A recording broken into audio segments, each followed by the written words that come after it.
哎，大家伙早喽！7月13号星期一，新的一周。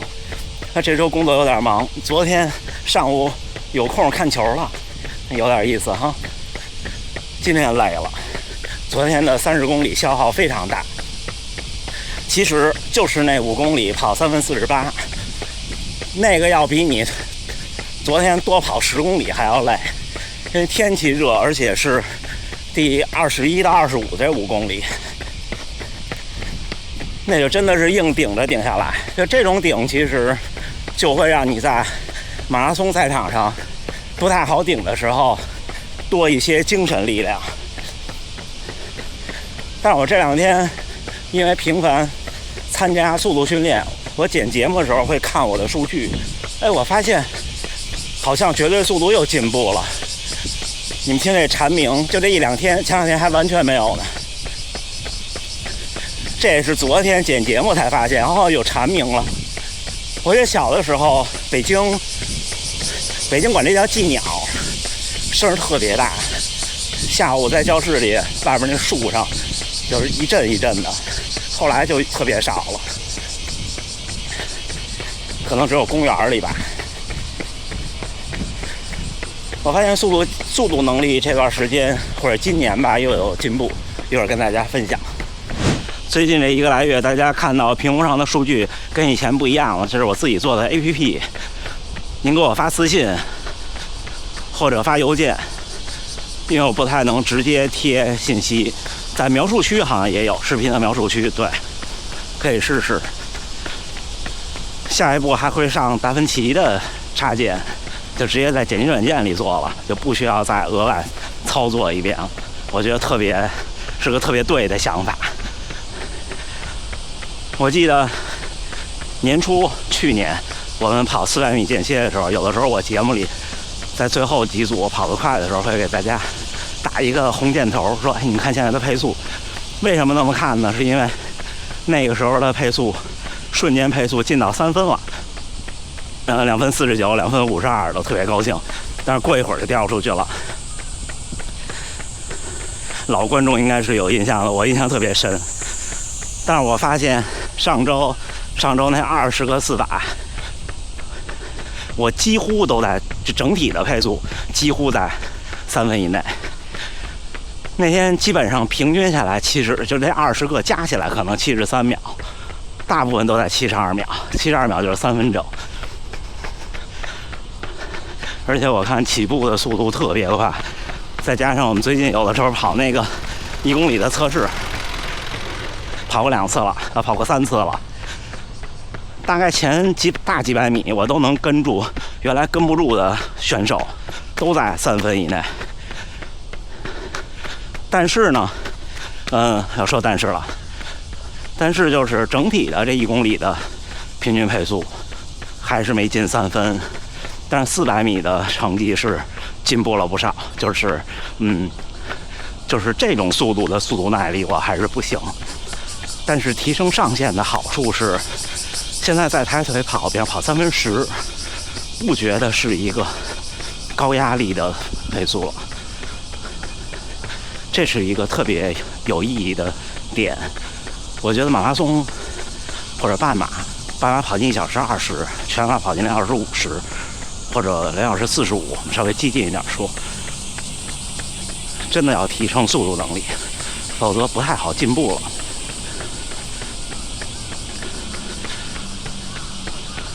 你看我的半马，拿我的半马说，因为我的半马比较代表性。我半马现在跑73分19 PB， 3分27秒0几，因为有考虑多跑了将近差不多100多米，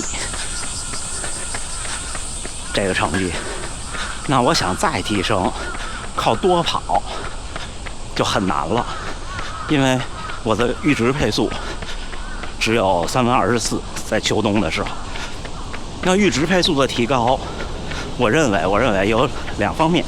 一方面是你的绝对速度变快，还有一方面是你的耐乳酸的能力变强，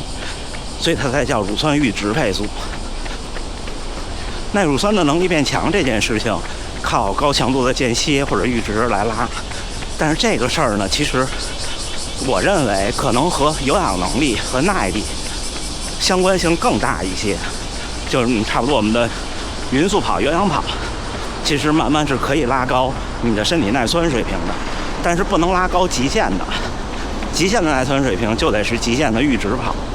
我认为，甚至连像2-3公里那种长间歇，所谓拿长间歇代替阈值，都不太能触及到，而是就像我们那种6公里，或者如果是我自己跟高水平选手跑，可能是跑8公里那种极限的，超过 LTR 多一点点，又不像10公里比赛损耗那么大的那种跑，拉高这个特别好。所以你们看，我们这周末不是这周3，就后天又是6公里阈值。我们只要跑这种课的时候，我跑的都不错，和其他人比。所以我这块拉高的就比较快，而且我观察我们跑团里的朋友们，就这个课跑的就拼一点的，半马进步都特别快。有位先生比我年纪可能比我还年长不少，今年的大阪半马进步了，也就是1-2分钟，跑到了1小时15，那相当棒的成绩了。这是一方面啊，我觉得这一方面对半马来说帮助比较大。然后下一方面就是绝对速度。你想，如果你这1公里只能跑3分20，那你的乳酸阈值不可能是3分24，对吧？这也是一方面，就是绝对速度是帮你提升你在某个速度下，所谓乳酸的或者肌肉耐力的那增加的值变小，就是你比方你绝对速度是2分半，那你跑3分半，你肌肉承担的压力和产生的酸，和像我绝对速度是3分，我说的是1公里啊，你跑3分半，那肯定是不一样的。所以两个手段，一个手段是增加本身就同样的极限配速下你的肌肉的耐力、速度耐力。另一方面就是提高上限，而后者呢，往往是收益更大。前者和后者其实都很难，提升抗压能力这件事儿是比较艰苦。你看，你跑中长距离的阈值都很艰苦，但是后者呢是要拼，后者要看条件。就首先你能不能顶上去，很多人自己跑顶不上去。第二是我认为受伤风险会变大。第三是我觉得其实对日常的训练影响，对训练节奏影响比较大，因为跑量低、负荷大、